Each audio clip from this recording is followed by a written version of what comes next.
Hi everyone, my name is Shovik and I'm a music producer working as a freelancer, and welcome to Dolos Academy. So today we will be learning about the basics of FL Studio. So in this video I'm going to show you guys the very simple things that you're going to see when you enter FL Studio. So at first we have the default FL Studio. So when you open up FL Studio, it's going to show you something like this, and the very first things that you have to learn about FL Studio is some of the icons over here and some of the icons over here at the top right side.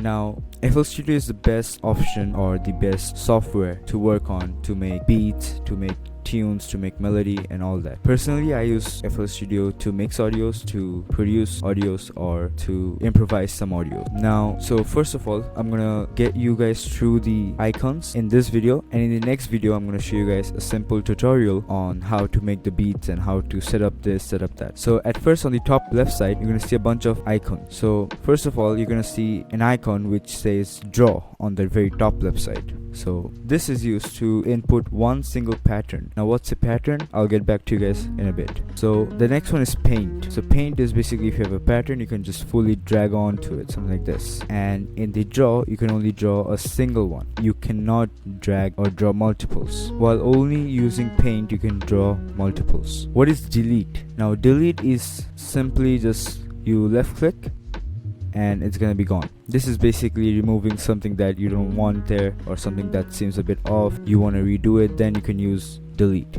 Now for each of this icon at the top left side, you can see there are keybinds only for that icon. So for P it's draw, for B it's paint, and etc. So now what is mute? So mute is basically keeping the pattern as it is and just muting certain parts just by left clicking. So let's say I don't want this, I don't want this, I don't want this. So I'm just simply left clicking and it's going to be mute, and it's not going to be in the whole recording. So let's say I use mute personally to see if which one sounds better. So I'll include something over there, for example a drums, and I will check, does it sound better with the drums or does it sound better without the drums. So what slip does is basically taking it, wait, let me unmute this. So taking the pattern and just sliding it back and forth. So let's say in this pattern I'm going to hear there are 7 beats, so let's say I want 5 beats. So I'm just gonna slide it to the left, so I'll get 5 beats over here. So it will sound like without the sliding. So it's a bit longer, and if I wanted to make it shorter, then I'll make it shorter. Something like that. Now another one is slice. So slice and cutting is the same thing. So let's say I have a lot of empty gaps over here and I don't want that. So I'm just simply left click, drag, left click, drag. So what this does is basically separating your beat or your tune and separating the gap you have between each of the beat. So let's say I have 2 beats over here and I have this unnecessary space over here. So I can just use the cut, and then I can just use my pen to just erase it, or if I want I can just use my delete over here and left click and it will be gone. Now what is select? Now select is used to basically drag one whole beat. So let's say in one whole beat, so this is 3 to 4. So in this whole beat, let's say you have a bunch of instruments, a bunch of melodies, a bunch of beats. So this will help you to drag all of the instruments, the beats and their effects at once. So let's say I have some more over here, and let's say I want this in between 2 and 3. So this is in 3 and 4, but I want them in 2 and 3. So I'll simply select, drag them, use my pen, and just slide them where I want them. So what this helps me to do is keeping everything how I wanted it, and just without any movement or without any mistake in each of them, and just simply dragging them from one beat to another or from one place to another. Now zoom is very simple. You can just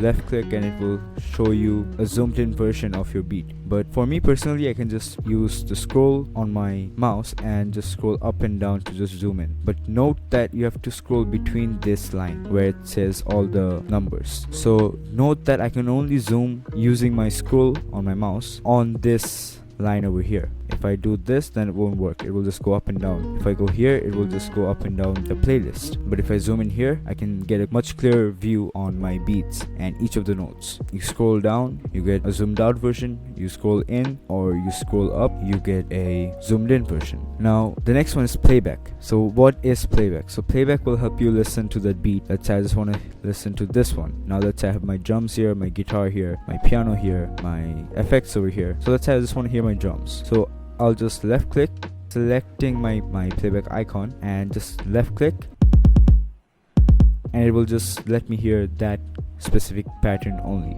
Now the very last icon is just simply used to play the song, or you can just use the play icon at the very top to play the whole song. Now let's get to the top right. Now at first you're gonna see playlist, which is this whole thing. This is called the playlist. This is where you input all your beats, your drums, your guitar, all your instruments, all your effects goes over here. The piano roll is very simple to use. You just select an instrument and it will convert them into a piano roll, and you can also see the octaves over here. So the higher you go, the less octave it will be, and the lower you go, it will become more of a bass. Next one is channel rack. Channel rack is basically where you input all your instruments. So let's say I have my effects over here, and let's say I just want this. Let's say I want this. So I'm just gonna drag that simply over here, and I'll have a channel rack for that instrument only. Now from channel rack, you get to paint, you get to draw all of this. For my kick, I drew them in my channel rack how I want the beat, and I just simply used my draw icon and just set them up over there. Now the browser. Now the browser will always be open if you use the free trial version, and this is where you get all your instruments. So let's say you have your packs.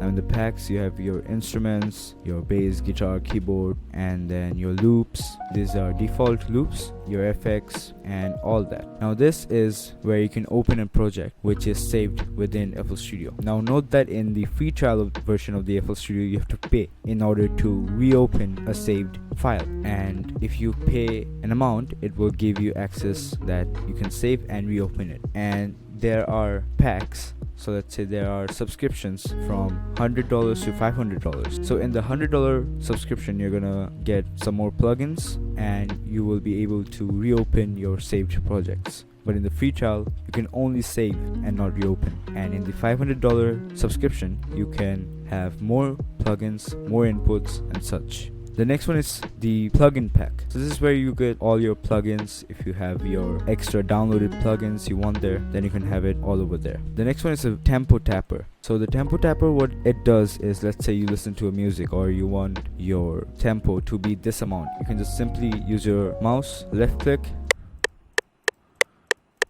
and it will show you at what tempo you're clicking your mouse. So let's say you want a very fast beat, so you can just keep on clicking it.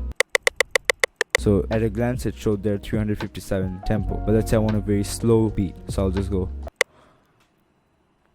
Within 2 taps, it shows me that my tempo is 37. So the next one is a touch controller. So the touch controller is basically a touchpad. So in the touchpad, you get a glance that there are different notes. So you have your G#5, you have your B4. So this is when you're mixing while your audio is playing, or let's say your whole song is playing and you just want to have fun. Maybe add this, maybe add that. This is where you do it. Now at first, for beginners, myself, I have been using FL Studio for less than 5 months. And it's very simple once you get a load of it, once you understand everything. For me, it's difficult to explain because over here when I'm editing, I go through everything. One by one, I check what each of this inputs in my whole playlist, or in my music, or in my mix. Okay, so for now, the view mixer. This is where I basically play around. So this is like my whole control of my whole mix. So for inputs, I have input 1, input 2. Input 1 is my mic, and input 2 is my other instruments. For example, I can connect my guitar, my piano, everything. For the output, I have my output 1 and 2, which is my headphones. If I want, I can also connect it to my speakers. So this is where you set up all the volumes. So let's say I'm live mixing, and you can connect your pattern 1 in insert 1, pattern 2 in insert 2, and if you're live mixing, let's say you want your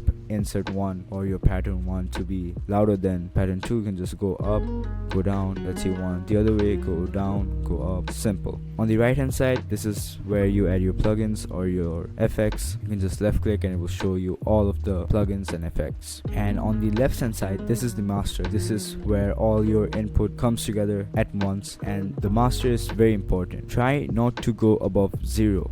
Over here there's a scale. If I play something, it will show me that I'm going above 1 or above 0, which is not bad, but it will sound bad if you're having speakers, and it will distort your audio a bit. So try to keep it below 0 and try not to cross or go above 0, because it will distort your audio. So that's it for today. These were just the simple basics, just some intros on the basics of FL Studio and what you need to learn at the beginning. And if you keep on practicing, if you play around with it a little bit, then it will become more familiar. To me, I have not taken any lessons. This is simply from the internet, so this is why I'm helping you guys as much as I can from my perspective. In the next video, I'll be showing you how I take a sample from online and mixing it on my own, or how to download a song from YouTube and then mix it up a bit over here, or play around with it a little bit, cut this, put this there, and all that. So thank you guys for watching. Hope you guys liked the video. Hope you guys learned something today. Have a great day.